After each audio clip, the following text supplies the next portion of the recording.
Anda kembali bersama kami di Kompas Malam. Saudara, 4 Menteri Jokowi hadir di Mahkamah Konstitusi untuk memberikan keterangan di sidang sengketa hasil Pilpres hari ini. Nama Presiden Jokowi pun sering disebut Timnas Anies Mohaimin dan tim hukum Ganjar Mahfud sejak awal sidang. Lalu apa saja keterangan penting para menteri dan bagaimana tanggapan Jokowi soal namanya yang disebut di sidang MK? Lengkapnya dalam ulasan Istana bersama jurnalis Kompas TV Friska Clarissa.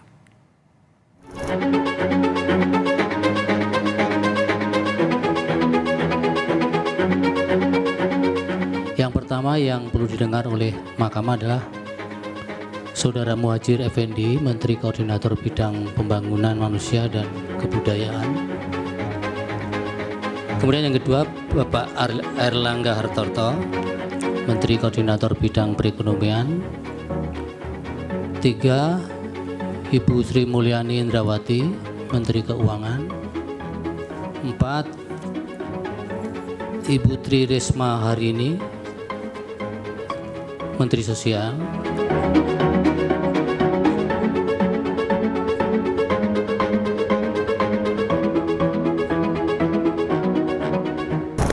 Sidang sengketa hasil Pilpres 2024 terus bergulir di Mahkamah Konstitusi.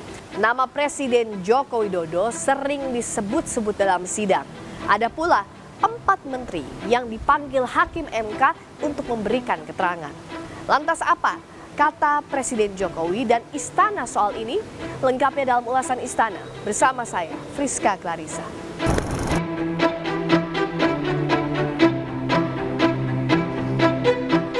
Bukan sekali nama Presiden Joko Widodo disebut-sebut dalam sidang sengketa hasil Pilpres di Mahkamah Konstitusi.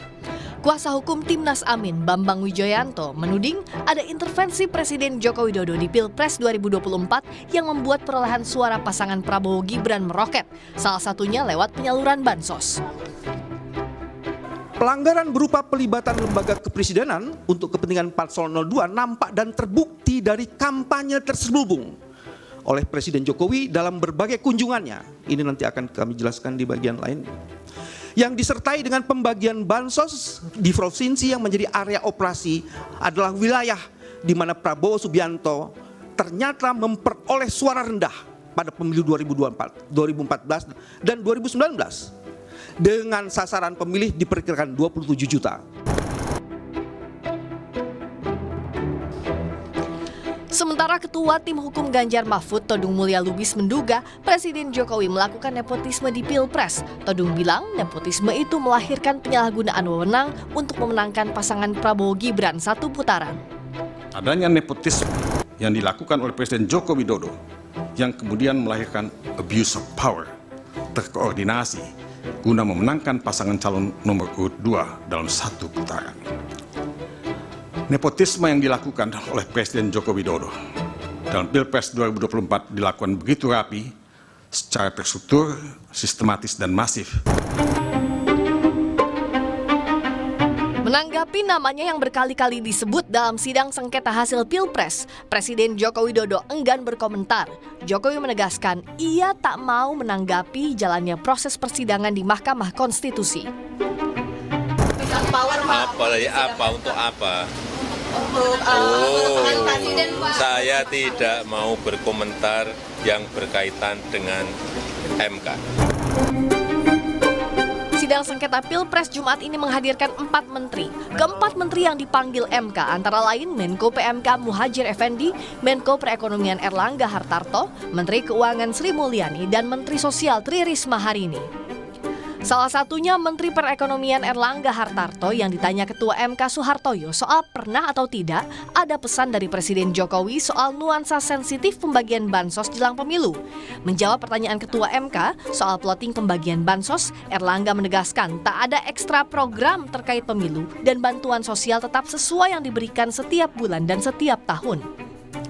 Berkaitan dengan ketika pembahasan bantuan-bantuan ini, khususnya di era menjelang pemilu itu, Bapak-bapak dan Ibu-ibu, apakah di forum itu ada tidak pesan-pesan dari Presiden ataupun usulan dari para menteri bahwa hal yang demikian itu ada nuansa-nuansa yang sensitif yang kemudian harus dicermati karena berkaitan dengan kepemiluan itu.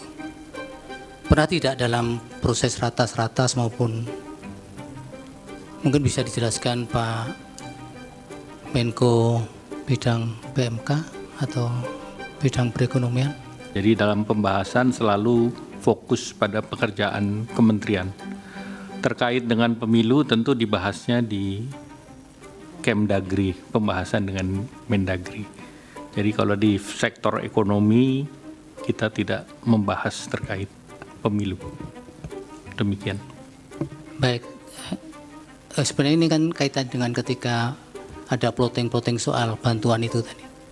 Tidak ada bantuan ini kaitannya kan dengan kembali tadi lagi dengan El Nino dan kembali lagi sampaikan oleh Bu Mensos bahwa ini program yang sifatnya selalu bulanan. Jadi tidak ada ekstra program yang terkait dengan pemilu. Tidak ada sama sekali.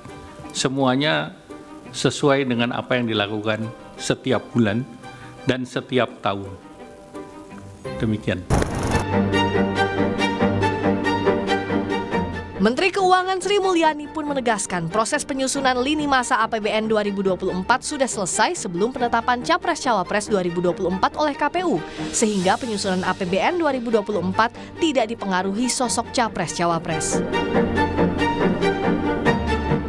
Bahkan penetapan Undang-Undang APBN 2024 telah selesai sebelum batas waktu pendaftaran pasangan calon presiden, wakil presiden yang dijadwalkan pada tanggal 25 Oktober 2023. Dengan demikian, dapat kami pastikan penyusunan APBN 2024 dan penetapan menjadi undang-undang tidak dipengaruhi oleh siapa-siapa yang akan maju menjadi pasangan calon presiden dan wakil presiden pada pemilu 2024.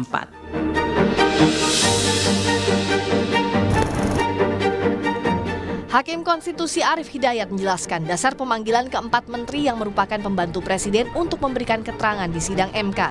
Arief menyinggung salah satu dalil pemohon adalah cawe-cawe presiden. Namun kurang elok jika memanggil presiden sebagai kepala negara yang juga simbol negara, sehingga MK memanggil para menteri terkait. Yang terutama mendapat perhatian yang sangat luas dan kemudian didalilkan oleh pemohon, itu cawe-cawenya kepala negara. Nah, cawe-cawenya kepala negara ini, Mahkamah sebetulnya juga kita memanggil kepala negara, Presiden Republik Indonesia. Kelihatannya kan kurang elok, karena Presiden sebagai kepala negara, simbol negara yang harus kita junjung tinggi oleh semua stakeholder, maka kita memanggil para pembantunya. Dan pembantunya ini yang berkaitan dengan dalil pemohon. Sidang gugatan hasil pemungutan suara bukan hal baru dan terus berulang setiap pasca pemilu. Yang jelas, proses pembuktian harus berjalan secara transparan dan mampu dipertanggungjawabkan kepada publik sebagai pemilik hak suara. Friska Clarissa, Angki Mendarwan, Kompas TV, Jakarta.